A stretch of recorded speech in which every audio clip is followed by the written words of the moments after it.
Ako si Ronnie Mendoza, isang entrepreneur mula sa Barangay Abangan Sur at meron akong kwento. People need people. Di ba? Bata pa tayo, kinakanta na natin sa simbahan niya na walang sino mang nabubuhay para sa sarili lamang. That's the reason I'm very thankful dahil napili ako ng Diyos para i-manage ang blessing niya to bless other people. Nung ako'y bata, nahirap lang kami. Katunayan, kailangan may pinaglumaan yung aming kapitbahay na mayaman para magkaroon ako ng bagong sapatos o damit. Hindi ko naman masisi magulang ko. Bakit kami mahirap? Sapagkat wala namang magulang na naghangad na maging mahirap ang pamilya. At sa edad na siyam, doon ko na pagtanto na nasa akin lahat ng panahon at pagkakataon para matupad ko yung aking mga pangarap. Sa katunayan, nagtitinda ako ng fishball para lang may pambaon ako nung ako elementary. Pag Sabado, Linggo, tinda ako fishball para Lunes and the rest of the week, may baon. Kasi nahihiya rin ako. Kapag ka nag-bell na, recess, takbuhan sila sa kantin. Ako nahandun lang sa loob ng kwarto. Hindi ko malilimutan. Ang kinakagat ko, yung pambura.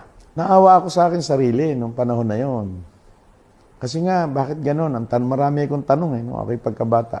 Sa akin kasi, kahit nung ako'y bata pa, hindi ko dapat ikahiya. Basta ang trabaho ko'y marangal.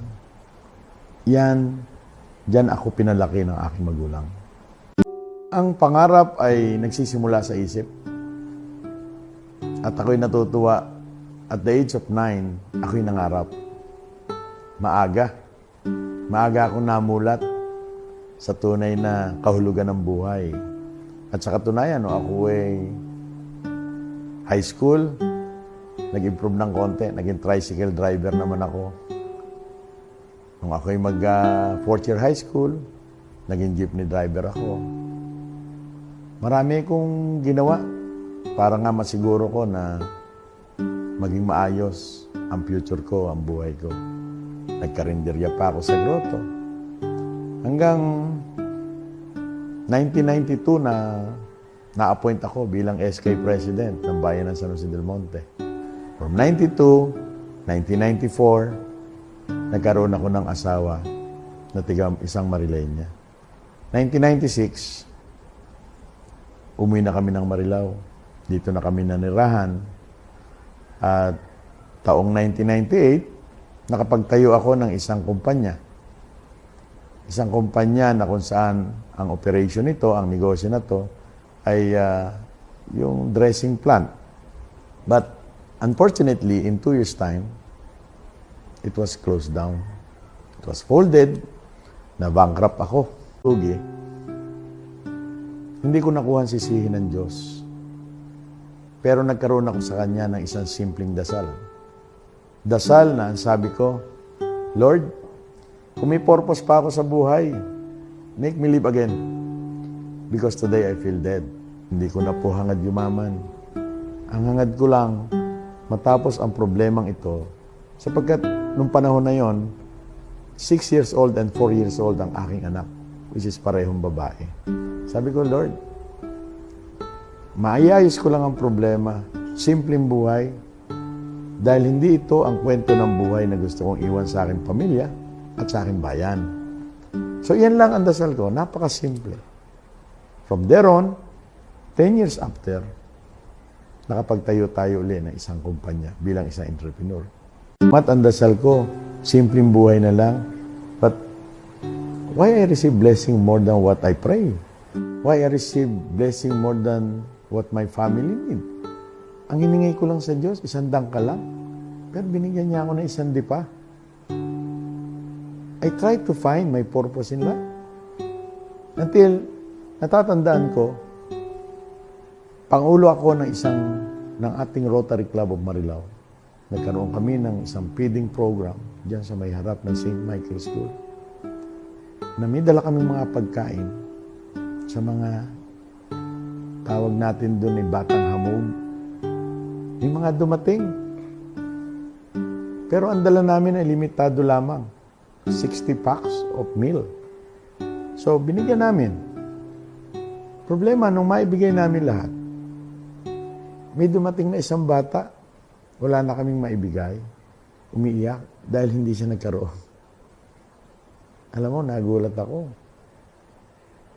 Yung isang bata na nabigyan namin, ibinigay niya yung natanggap niya. So, naging kapansin-pansin sa akin sapagkat batang hamog, may gugos-gusin, pero ibinigay niya yung pagkain. Tinanong ko siya, ba't binigay mo? Paano ka? Sabi niya, busog pa naman po ako. Kawawa naman po yung bata, umiiyak. Paano ka mamaya? Bahala na po. Alam mo, para akong dinagukan doon. I have so many questions to my Creator. Why I receive blessing more than what I need? Yung bata, sakto lang para sa kanya. Pero nakuha niyang magbigay. Tayo pala, sobra-sobra na, tsaka lang natin maalalang magbigay. That people need people. Di ba? Bata pa tayo, kinakanta na natin sa simbahan niya, na walang sino mang nabubuhay para sa sarili lamang. Iyan ang number one na naramdaman ko sa aking buhay. That's the reason I'm very thankful dahil napili ako ng Diyos para i-manage ang blessing niya to bless other people. So, ako po si Kuya Ronnie R.M. Mendoza at ito po ang kwento ko. I encourage everyone, kung naniniwala kayo sa layunin natin na makapaglingkod sa ating kapwa, sa ating lipunan, at higit sa lahat sa Diyos, samahan ninyo ko this foundation.